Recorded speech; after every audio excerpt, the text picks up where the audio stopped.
안녕하세요. 허재영 기자입니다. 여러분, 네, 설 잘 새셨습니까?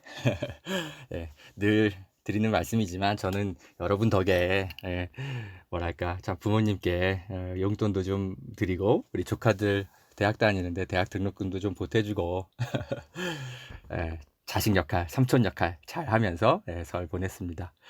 아이고, 제가 참 어, 부끄러운 한겨레 출신 어떤 기자로서만 이름이 남게 되지 않을까 참 고민하고 암담했던 시절이 있었는데, 이거 지금은 이렇게 여러분 앞에서 웃으면서 이렇게 설 인사도 드리고 얼마나 감사한 하루하루를 보내는지 모르겠습니다.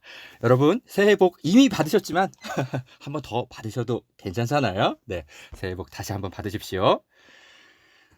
자, 오늘은 뭐 웃으면서 설 인사를 좀 드리긴 했지만, 네, 어떻게 이렇게 연휴 끝나자마자 좀 안타까운 소식부터 우리가 접했습니다. 오늘은 백기환 선생님 타계 소식부터 좀 말씀을 좀 드려야 될 것 같은데, 다들 가슴 아파하고들 계실 것 같습니다. 지금 코로나 때문에 지금 빈소를 찾아뵙는 게 맞는 것인지 약간은 좀 고민이 드는데, 저도 좀 고민을 좀 해볼게요. 아마 빈소 방문하고 싶은 분들 많으실 것 같네요. 어, 사실 백기환 선생님은 제 세대가 느끼기에는 막 그렇게 가까운 어떤 이제 분은 아니셨어요. 시민사회에 이제 어떤 이제 지도를 이제 하시는 이제 그런 이제 여러 가지 좀 훌륭하신 분으로는 이제 당연히 알려져 있지만, 제가 이제 나이가 그죠? 이제 올해 만으로 마흔 살이 이제 막 됐으니까, 사실 백기환 선생님이 한참 이제 활동하시던 때는 70년대, 80년대잖아요. 그때는 제가 너무 어려가지고 사실은 우리 백기환 선생님에 대한 어떤 개인적인 뭐랄까 좀 감정이라고 해야 될까요? 그 가슴속에 담고 있는 막 그런 게 깊지는 않았어요.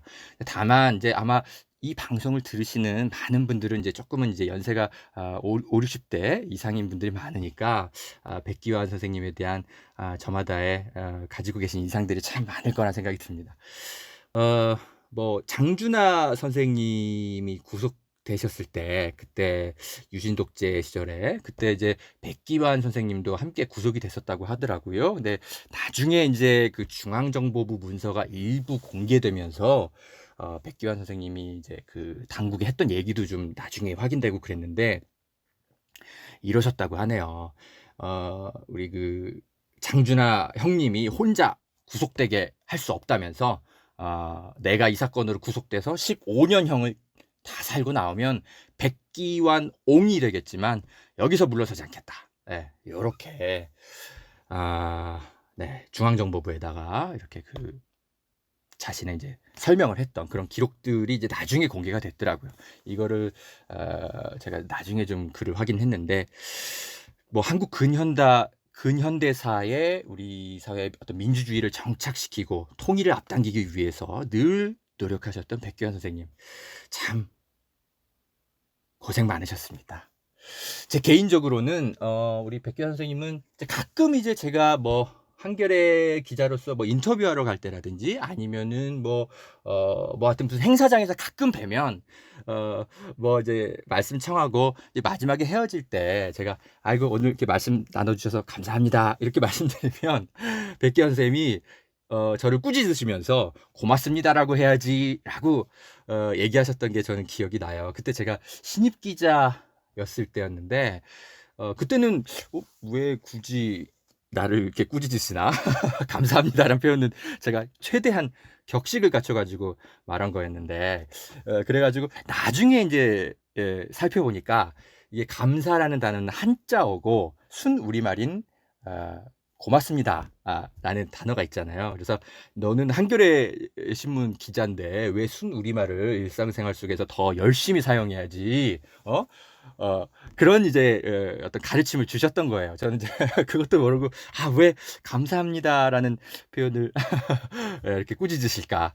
근데 나중에 이제 한겨레 늘 쓰시는 이제 칼럼이라든지 소중한 어떤 옥고 같은 것들을 이제 보면 제가 정말 따로 해석이 필요할 정도로 지금은 거의 고어처럼 돼버린 순우리말들을 굳이 찾으셔가지고 많은 글들을 우리 한겨레 신문에 써 주셨던 우리 백기환 선생님을 보면서 저도 웬만하면 한글을 참 많이 쓰려고 노력했던 그 과거가 떠오릅니다. 백기환 선생님에게 저는 개인적으로는 이런 교훈을 더 많이 받았던 그런 기자네요.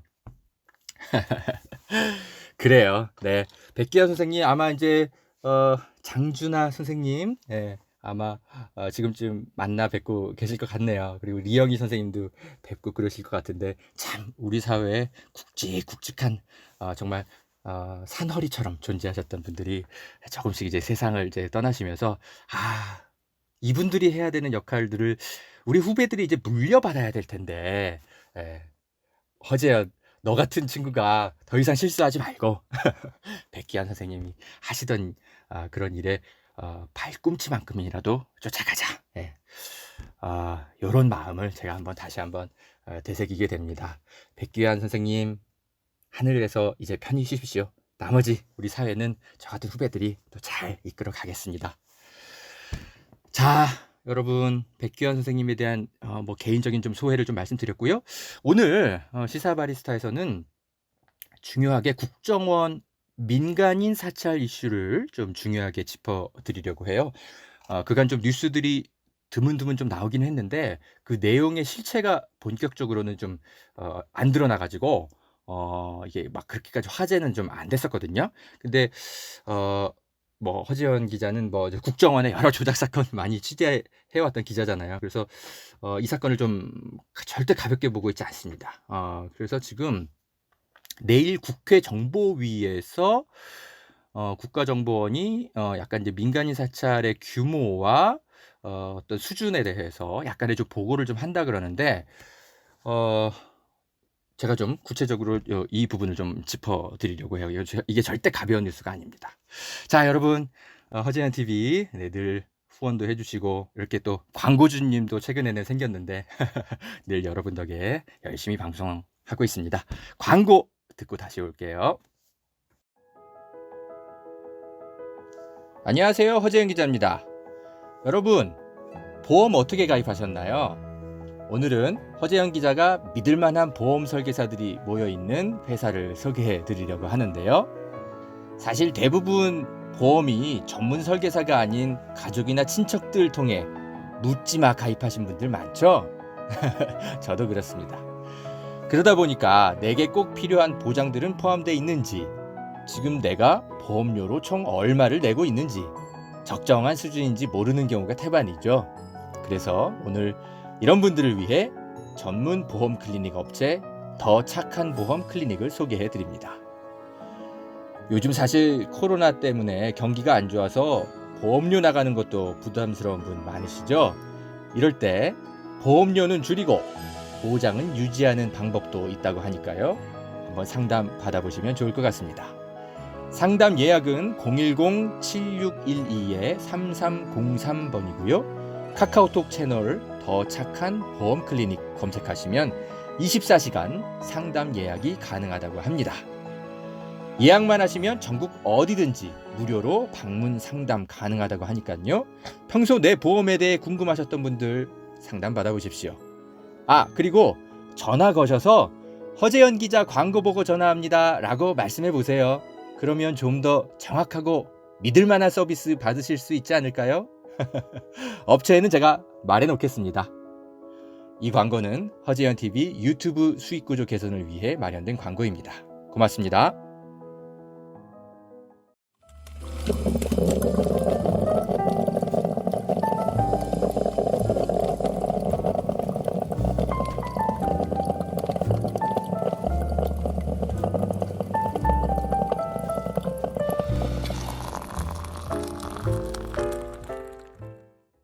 네, 여러분 허재현 기자입니다. 자, 광노현 전 서울시 교육감이라든지 그리고 명진 스님이라든지 노무현 대통령의 사위죠. 곽상원 변호사라든지 뭐 하여튼 여러 이제 몇몇 이제 유명 인사들이 국정원에서 내가 이제 좀 사찰 받은 것 같은데 증거는 없고 다만 내용을 좀 알고 싶다.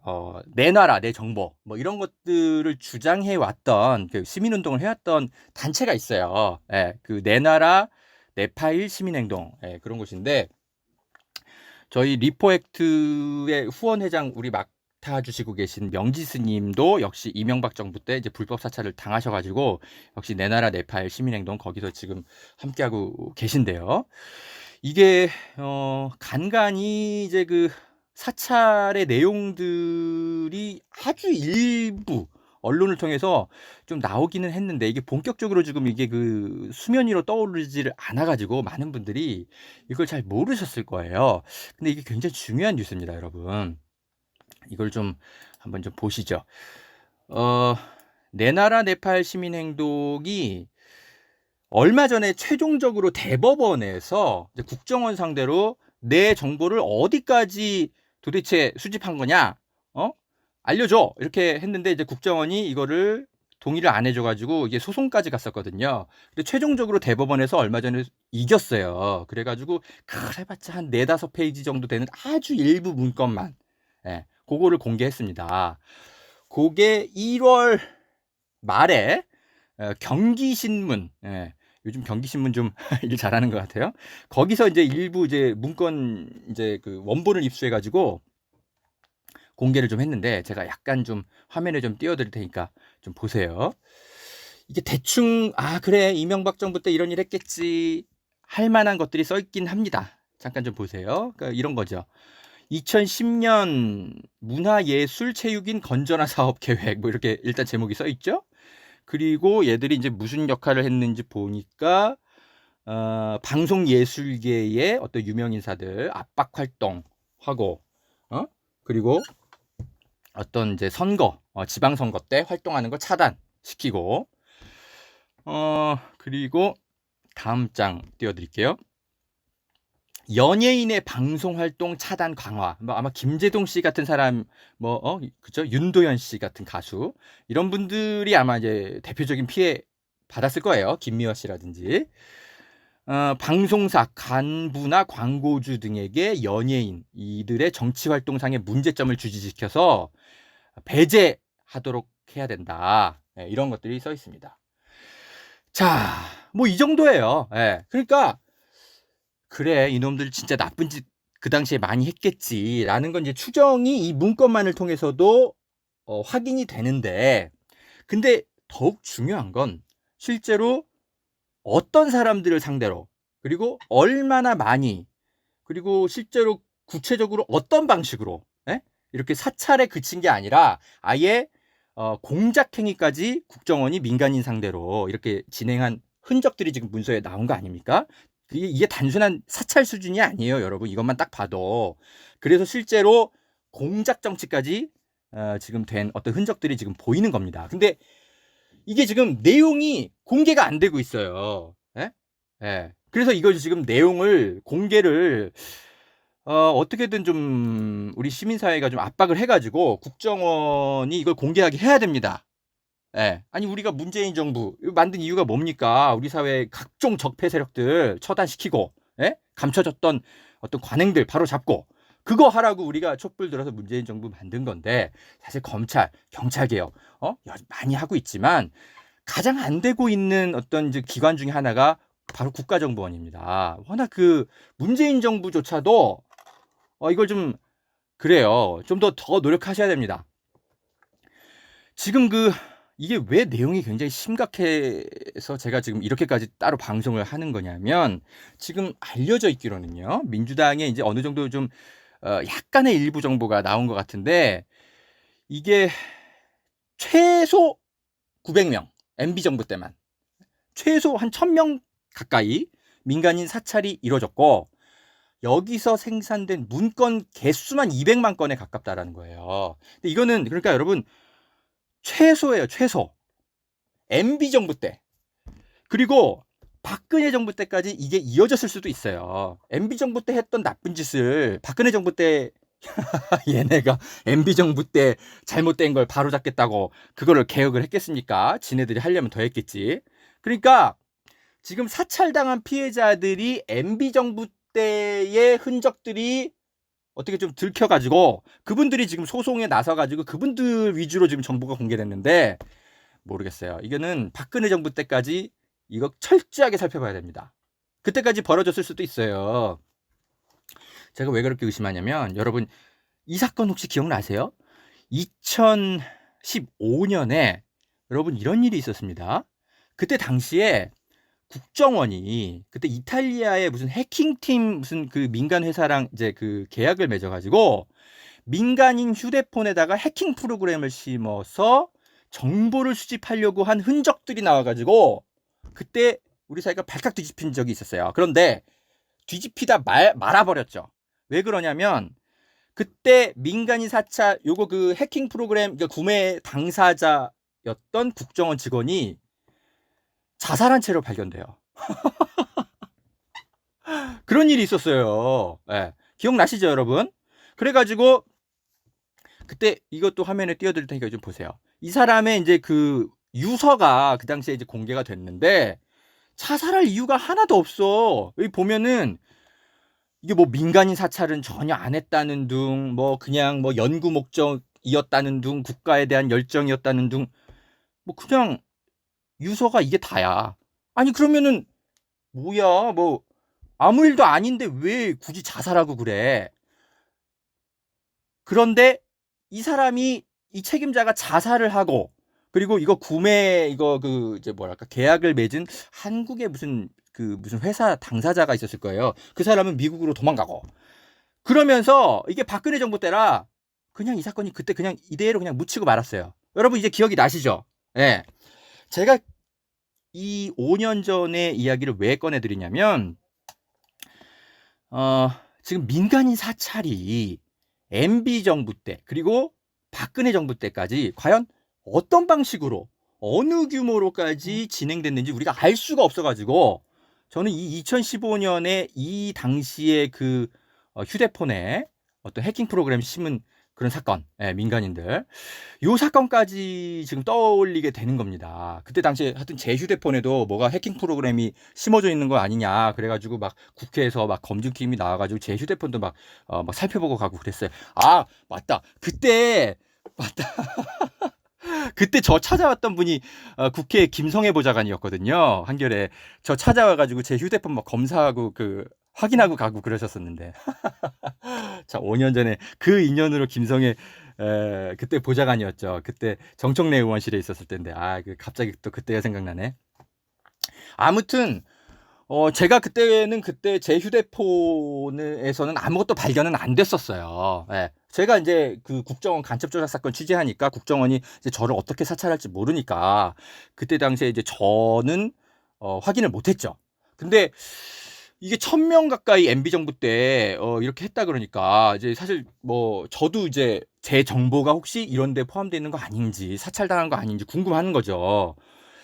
그래서 최소 한 1000명 가까이 그리고 민주당의 그 국회의원 18대 국회의원은 거의 전원이다. 예, 거의 뭐 도청에 가까운 수준으로 사찰당했다라는 식으로 지금 알려지고 있어요. 근데 정확하게는 더 확인을 해야 됩니다. 내일 국회 정보위원회 회의가 굉장히 그래서 중요한데 뭐냐면 지금 내일 이제 국정원이 그 이제 국회 정보위원회 출석해가지고 아마 박지원 위원장이 직접 나오는 건가? 아무튼 그래서 당시에 그 민간인 사찰이 어느 정도로 이제 진행이 됐는지 이제 약간의 설명문 같은 것들을 좀 제출을 하는 것 같더라고요. 그런데 그 정도 수준 갖고는 안 됩니다. 더 확인해야 돼요. 왜냐하면 사찰 피해자가 내가 피해자인지 몰라. 그러면은 국정원한테 나 사찰했는지 확인해 주세요라고 따져 물을 수가 없는 거예요. 그렇잖아요.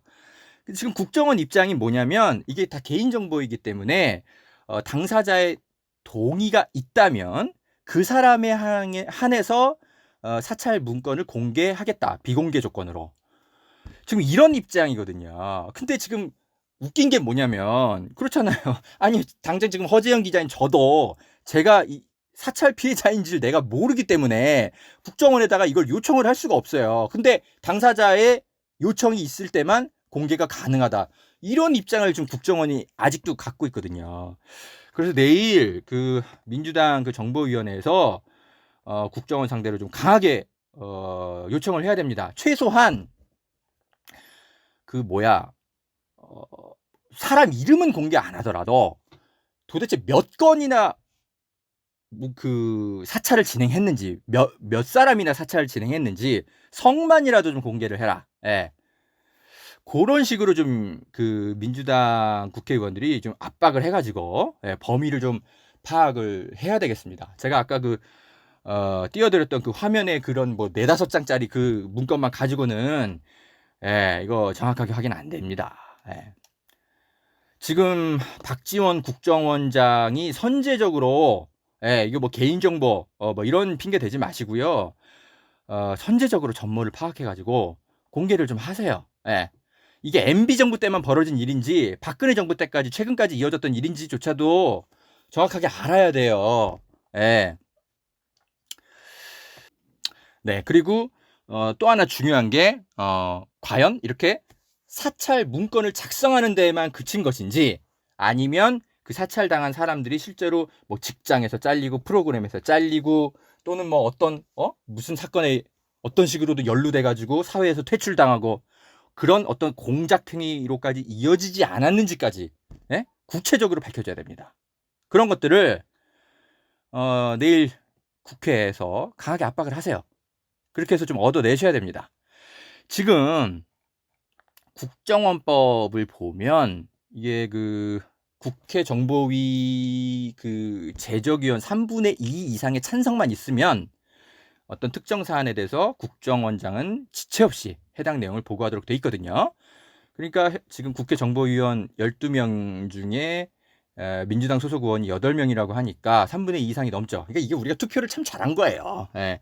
이러니까 국회가 뭐 하나 우리가 이제 필요한 게 있으면 바로바로 이런 게 가능하네.